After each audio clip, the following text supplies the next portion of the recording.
Hi HCGers, it's me Calm, and today is loading day 2. I still feel really bloated. I ate Taco Bell and now I have Taco Belly, so here's the moment of truth. This is my before. Right here. Alright. 173 pounds. Pretty much all belly. Pretty much all belly. Okay? That's my before. Nothing back here. I wish that it would just distribute itself. The arms are a little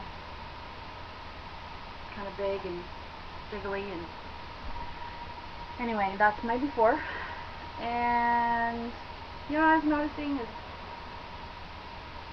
sometimes when I'm thinking of what to eat, something like Taco Bell or some other fast food sounds really good, and oh yeah, you know, I'm gonna treat myself and I'm gonna indulge, and it's just gross.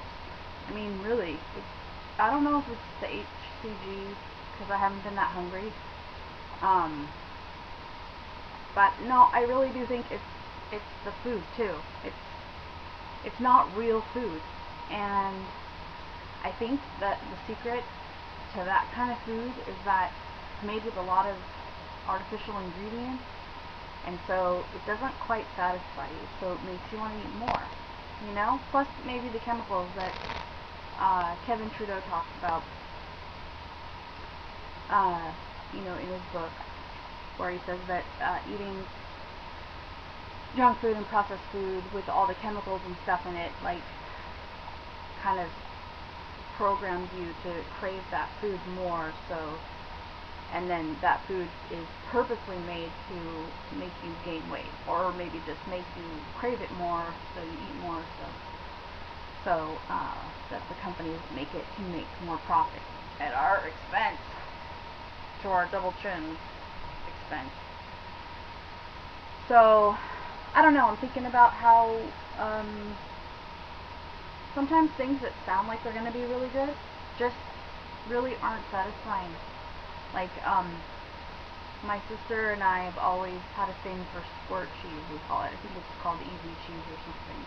And we associate it with fun times as kids on being on vacation. We always ate squirt cheese and Triscuits in the car on long trips.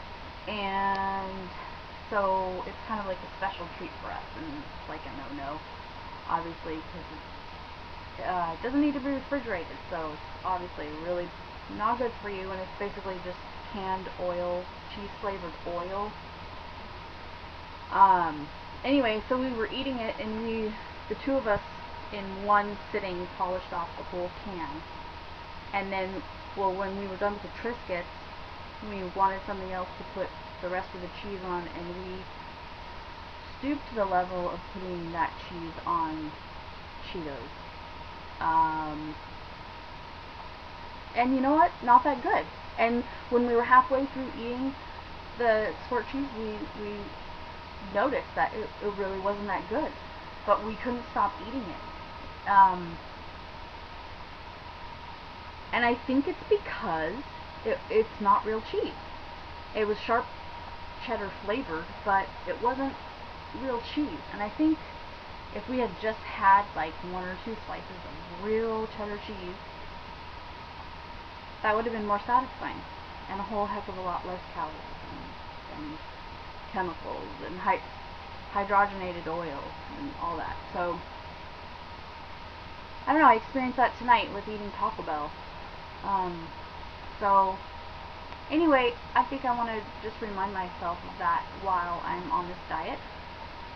You know, that I want to see it as a cleansing, and that all the stuff that I think sounds really good, it's really not as satisfying as wholesome, just natural, low on the food chain food, unprocessed food. There's nothing, like, usually when I go to a restaurant, especially a chain restaurant, even like a sit-down chain restaurant, I feel like I could cook as good as that, if not better, and save a whole heck of a lot of money, and, you know, I don't know, it's not as good as homemade. And I don't know why I think that I always want to eat out. Like, I think of it as a treat. But the real treat is actually taking care of myself and making something for myself and for my family from whole ingredients, pure ingredients. So anyway, I'm going to just make that sort of my theme for now, for the beginning of this diet, for if I feel deprived or like, you know, I'm watching everybody else eat regular stuff. You know, it's not, a lot of it anyway, it's not that good. So anyway, I wish you all happy releases, and hope you guys are having a great time on HCG, and I really look forward to any comments or any suggestions that any of you have. I'm doing sublingual for 2 weeks, and then I'm switching to shots. I'm not sure yet about macadamia nuts and coconut oil, because I don't think those were part of the original protocol, but I got them anyway, and I guess I'll try them. But anyway, any kind of do's and don'ts that you guys can think of telling me would be great, like mixing vegetables and what works for you. And I'll also be letting you guys all know what works for me and what doesn't work for me. So I will see you guys tomorrow. Thanks. Bye.